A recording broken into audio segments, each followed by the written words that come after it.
Welcome back. Welcome back. Your man Diamond K in here. Diamond K in the morning on the all new radioonfire.com.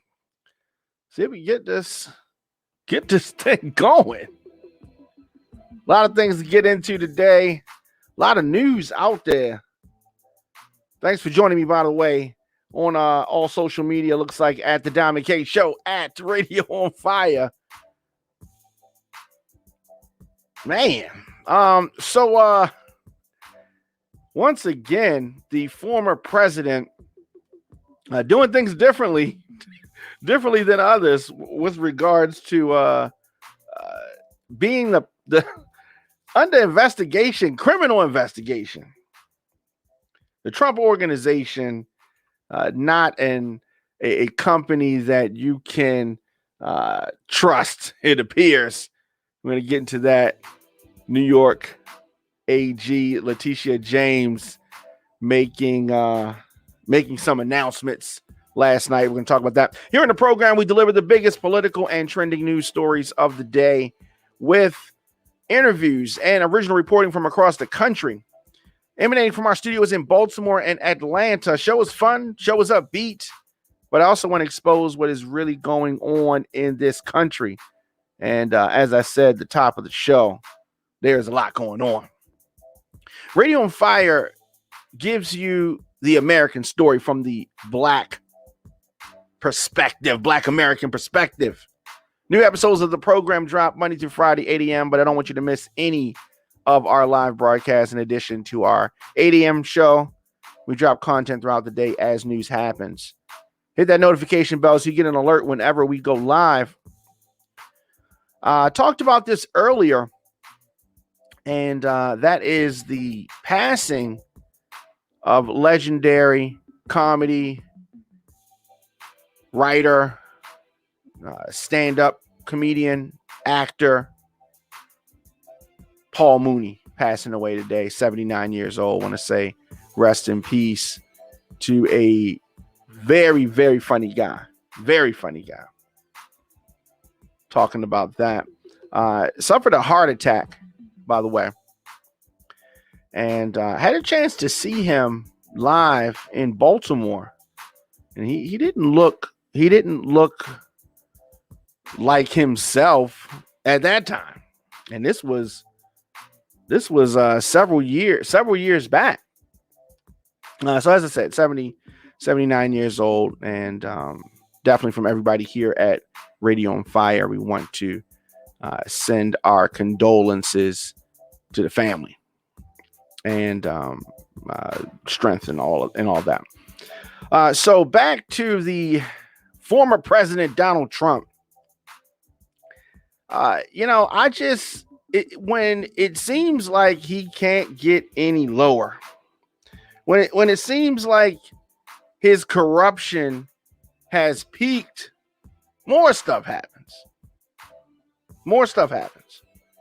So as it relates to the Trump Organization, we knew that there was an investigation going on.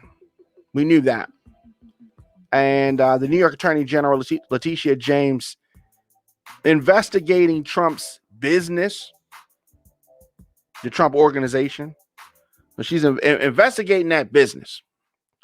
Now it turns out that this is happening in a criminal capacity.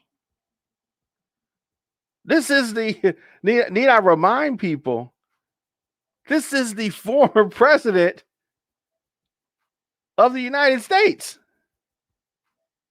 So the state attorney general is joining forces with the Manhattan District Attorney Cyrus Vance, and he's been conducting a separate criminal inquiry into Trump's business practices and possible insurance and financial fraud, as well as alleged hush money payments to the two women that we have heard about quite some time.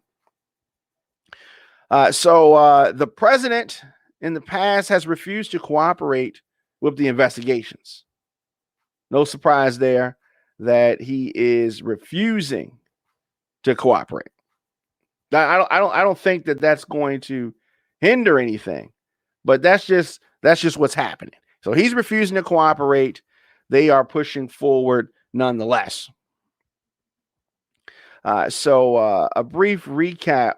The collaboration between the state and the local offices is an unusual event in itself. They don't normally do this. So the New York Attorney General and the District Attorney have historically been rivals. Historically, they have not gotten along. But of course, in this instance, they are on the same page. And I'm glad to hear that because we need to get to the bottom of this. We need to figure out what exactly is going on. So big questions still loom as it relates to this investigation. And what is going to, is there going to be any real consequences for this organization, the Trump organization? Can you imagine if Obama was under criminal investigation? Can you imagine? Trump's probably not going to go back in New York again. Attorney General collaborating with the Manhattan District Attorney's Office. Possible bank and tax and insurance fraud. So Letitia James, her office filed a lawsuit over the summer to compel the Trump organization to comply with the subpoenas for investigation into whether the former president and his company improperly inflated the value of its assets on financial statements so they can get loans. You or I did this. This is no problem. Open shut. But this guy has been slick and slippery and hard to pin down. Of course, representatives of the Trump organization did not immediately respond. They don't have a lot to say about this. The former president, Donald Trump, said in a statement, these investigations have been going on for years with members and associates of the Trump organization being viciously attacked. Of course, you know what I mean? You want to talk about a victim. He plays the victim card like no other. Vicious. He says he went on and says that they're viciously being attacked, harassed, and threatened in order to say anything bad about the 45th president of the United States. Right.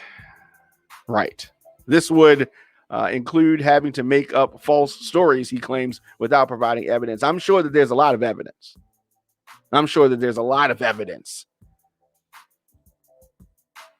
So numerous documents, all prepared by large and prestigious law and accounting firms, have been examined, and many hours of testimony have been taken from many people, some of whom I have not seen in years. Man, this guy is unbelievable. This guy's unbelievable. It is not clear at this point. It's not clear at this point whether or not Trump or members of his family are potential subjects of the state's criminal investigation. I'm sure that Trump's hands have been off of a lot of things. So if anybody goes down in a criminal manner, it's probably not going to be him. As for what might be uncovered by this investigation, that's interesting. What will be unearthed by this? Trying to prosecute Trump University, if you remember that debacle. The current inquiries could benefit from the way Trump's businesses are set up. I said that he's slick and slippery. He has been playing this game for a long time. One of the things that people need to remember about the Trump organization is that they are a very small operation, ultimately.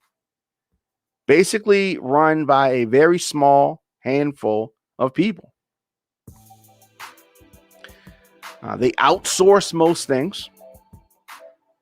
That was something that has protected the Trump University and during that case, because it was meant that they were trying to get the documents that they needed from third parties, even after the Trump team stonewalled the investigators. So it's set up in a way to protect Trump and his family and those on the inside of that.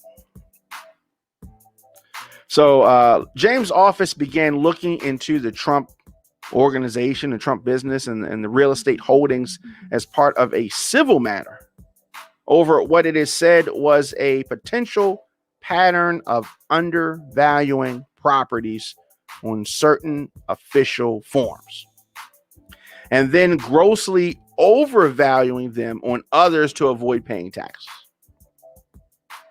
This is fraud. I mean, this is fraud. All they need is the evidence, but the actions in themselves is fraud. Investigators confirm that practice took place and that it was done deliberately. It could translate into criminal charges. So they said that they have informed the Trump organization that the investigation into the organization is no longer purely civil in nature. Spokesperson said, "We are now actively investigating the Trump organization in a criminal capacity, along with the Manhattan DA." So what's next? What does this mean exactly? The first major public step would be an indictment.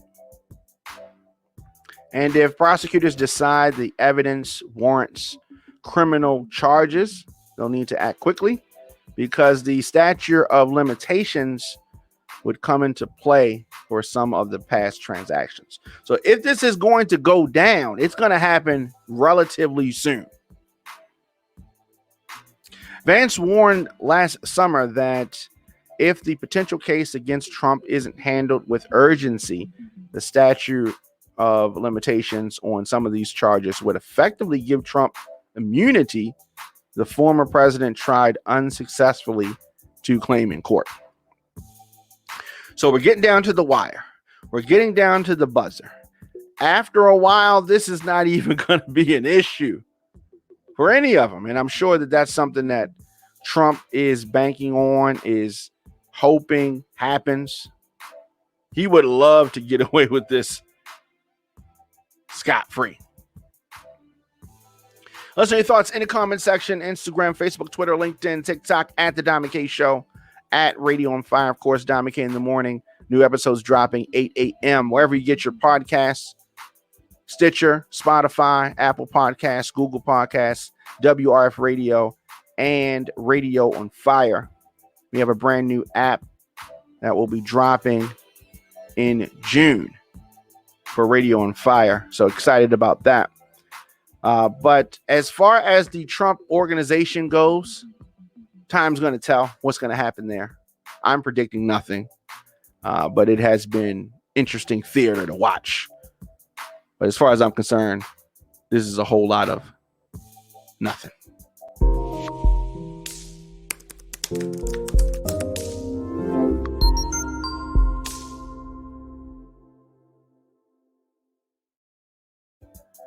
So when 35-year-old Andrew Giuliani announced that he was running for governor of New York earlier this week, many people just laughed.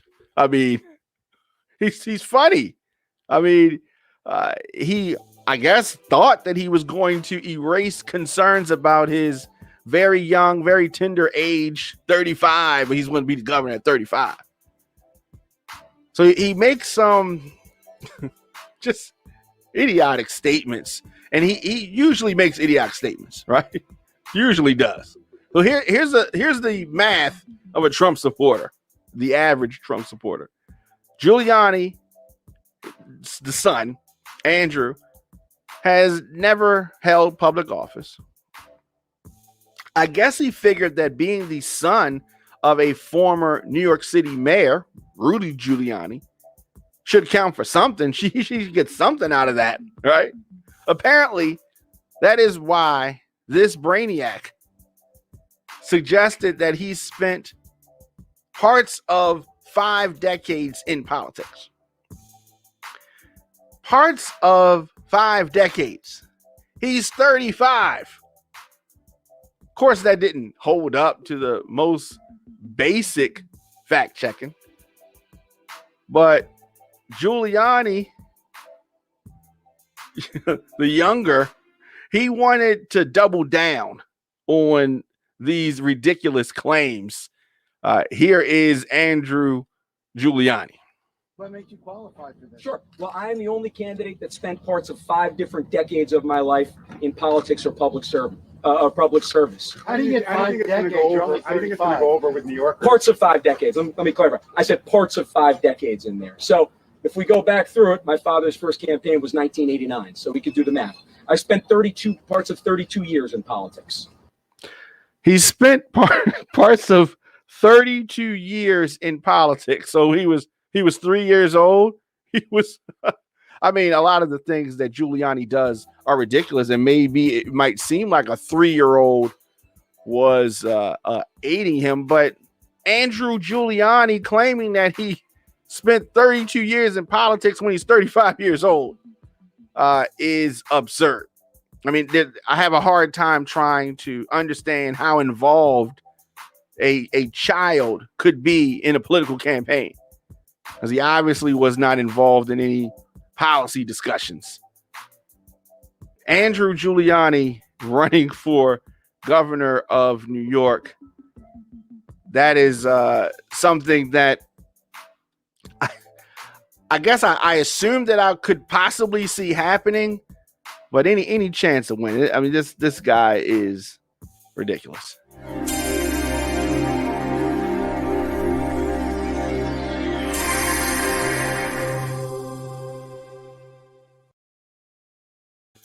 Welcome back. Don McKay in the morning on the all-new radioandfire.com.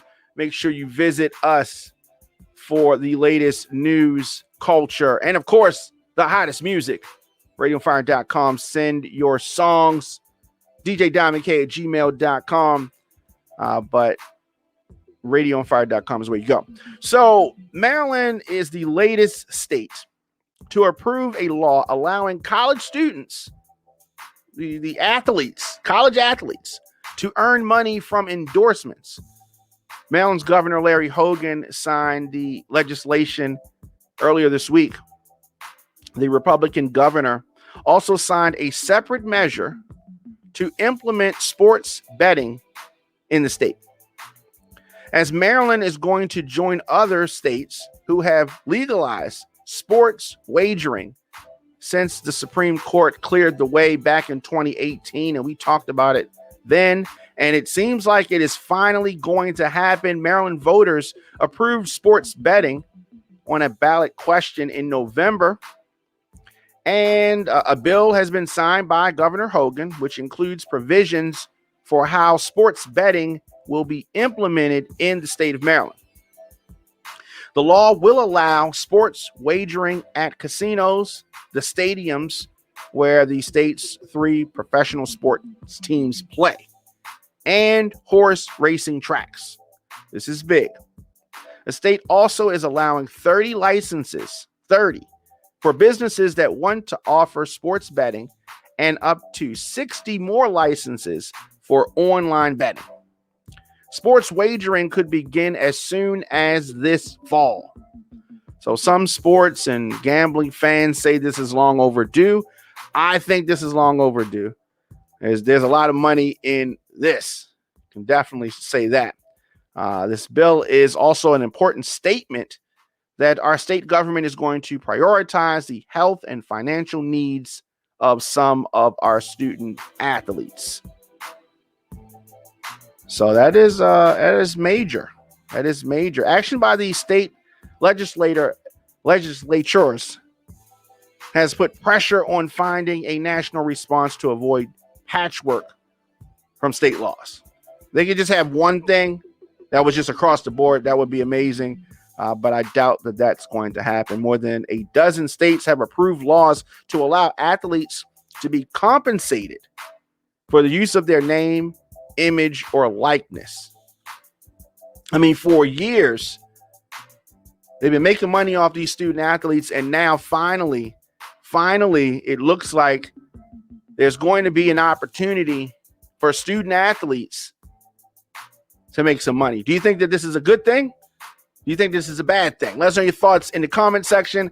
Instagram, Facebook, Twitter, LinkedIn, TikTok at The Diamond K Show, at Radio on Fire, of course, DJ Diamond K at gmail.com. I'd love to know your thoughts on this.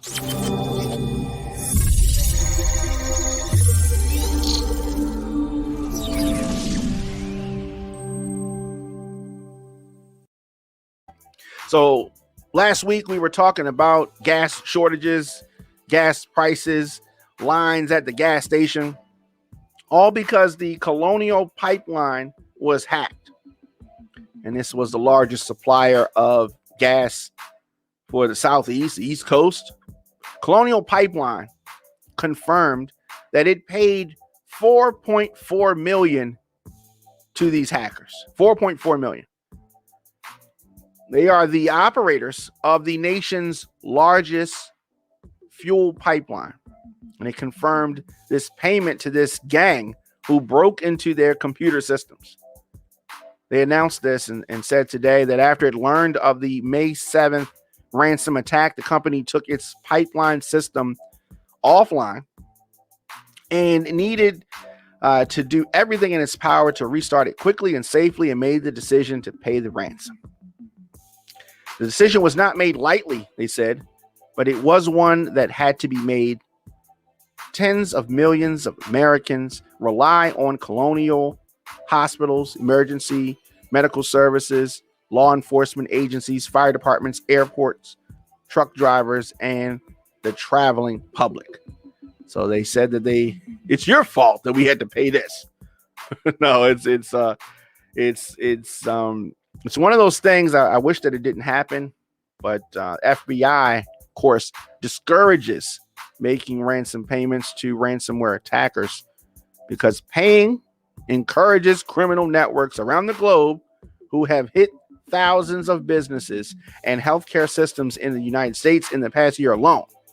It's encouragement, the FBI says, when you pay the ransom. Many victims of ransomware attacks, where hackers demand large sums of money to decrypt stolen data or to prevent it from being leaked online, usually opt to pay. And they target people that can afford to pay. So the FBI says, no, don't pay them. I mean, what would have been the result of them not pay? They had no choice and they had the money. So FBI, you need to do a better job of investigating. But if they get hit, they got to pay it. They could not pay it.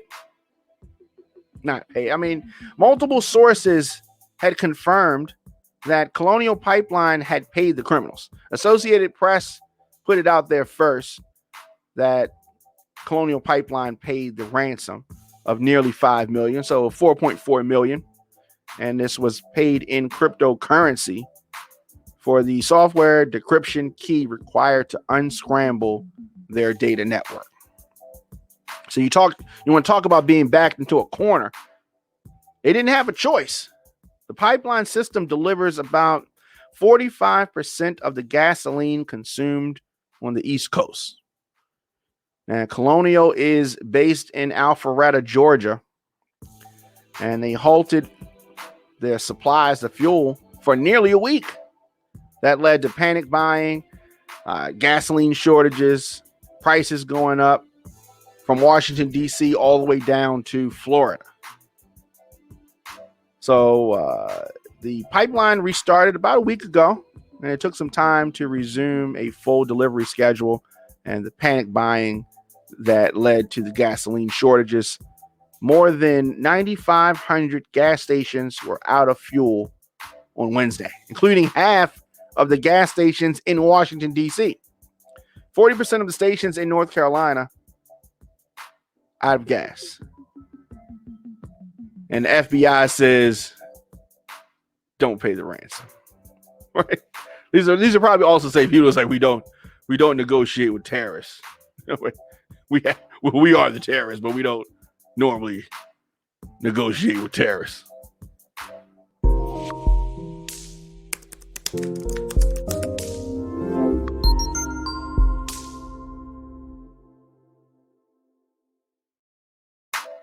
Welcome back. Don McKay in the morning on the all new radioandfire.com. Thank you for joining me. On the other side, deputies involved in the fatal shooting of Andrew Brown Jr. will be reinstated and retrained. 3 North Carolina deputies that were involved in this shooting will be returning to duty. As I said, they're going to be reinstated, retrained, and disciplined following their excessive use of force amid the encounter with the late Andrew Brown Jr.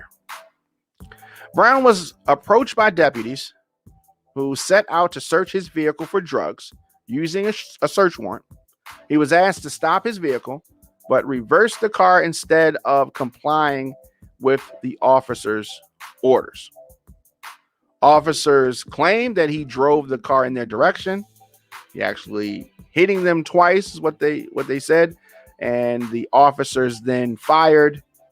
More shots were fired into his car as it continued to accelerate forward. He eventually came to a stop. Paramedics were called, and the autopsy revealed that he was hit in the shoulder, and the bullet to his head was the fatal shot. And that resulted in his death.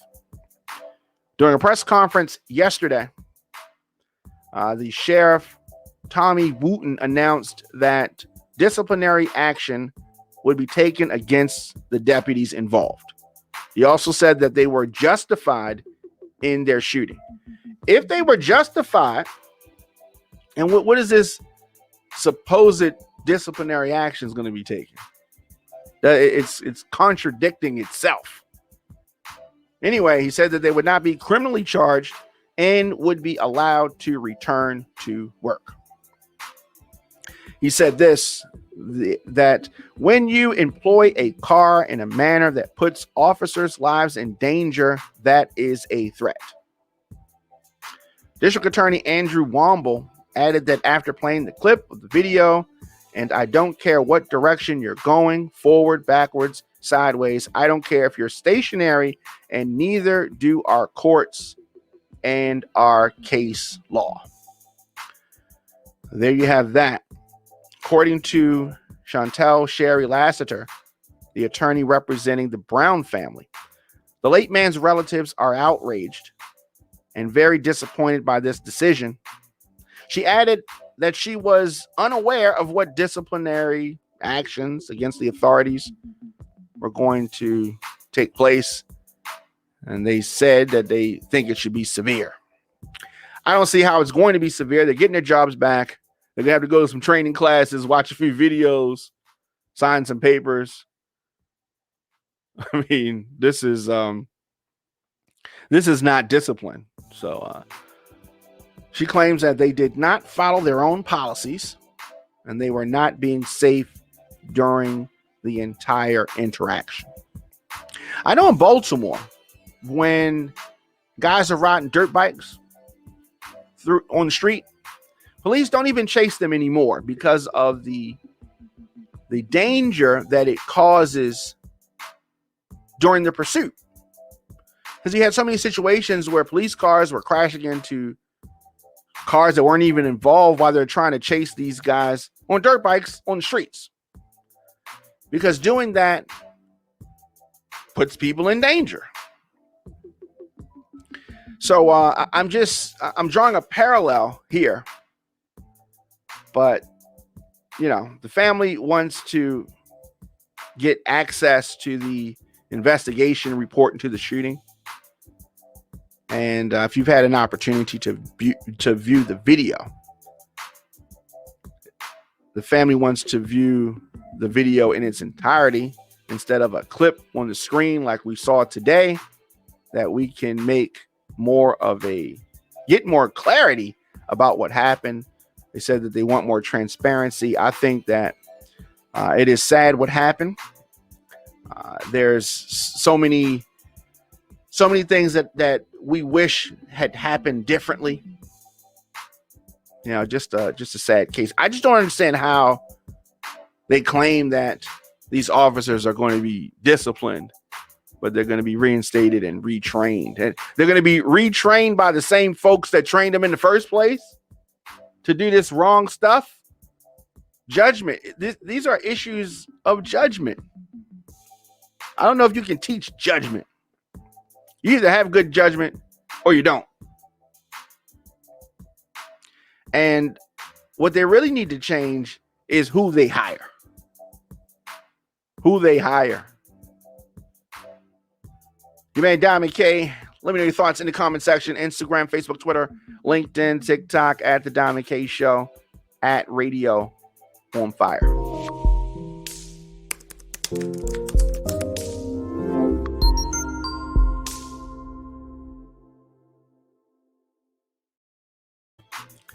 Los Angeles police confirm the active investigation into Atlanta rapper T.I.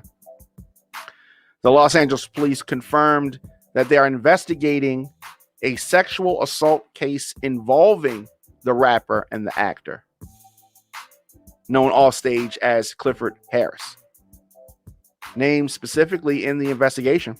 The news comes 2 months after a New York-based attorney asked the Georgia Attorney General to file criminal charges against the rapper. Attorney Tyrone Blackburn claimed more than 30 women from various states contacted him and accused the rapper and his wife of abuse, stretching back some 15 years. And now it has been confirmed. NBC Los Angeles reports that T.I. is under investigation.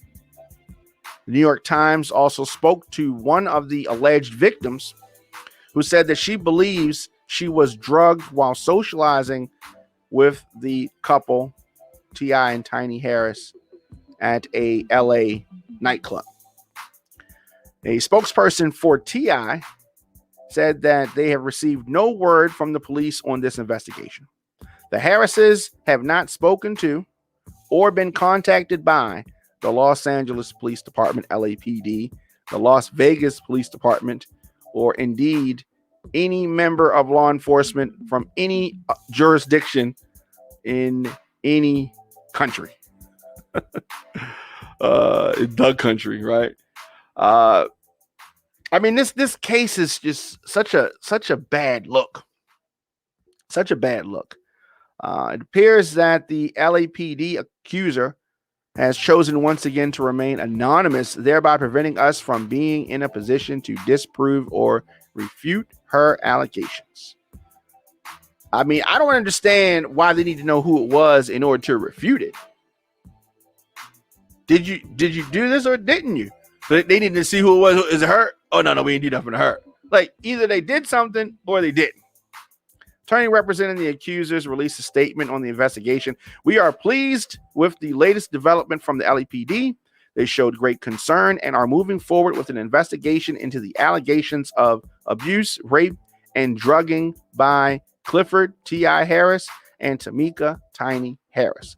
In response to their counsel's request that these women come out publicly, the protection and safety of these women are my biggest priority. Ending violence against women, especially women who have suffered in silence for years, is my biggest priority. Their identities are known to law enforcement, and that's what matters. We await further updates from the LAPD. This is not good. This isn't good. The case in Las Vegas has been dropped because the statute of limitations ran out. So I guess that's a victory for, a hollow one, but a victory nonetheless. The attorney for T.I. and Tiny, of course, is pushing for the accusers to be identified.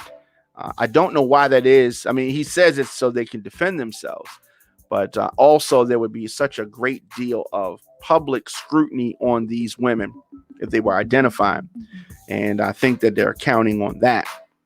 So the Fulton County District Attorney's Office in Georgia has not confirmed or commented on anything at this stage. So we don't know what's happening there with regards to that. But all of this looks bad. All this looks bad. I mean, it's bad no matter how you look at it. For the women, for T.I. and Tiny, it is just a bad situation. Let me know your thoughts in the comment section. Instagram, Facebook, Twitter, LinkedIn, TikTok, at The Diamond K Show, at Radio on Fire. Of course, I am here weekdays, 8 a.m., diving through, dissecting some of the top news stories of the day. If you miss any episodes of our shows, and we have many shows here at Radio on Fire, you can go to youtube.com/DJ Diamond K, or anywhere that you get podcasts, Apple Podcasts, Google Podcasts, Stitcher, Spotify, WRF Radio, and the newly to be launched Radio on Fire app. Very excited. Very excited.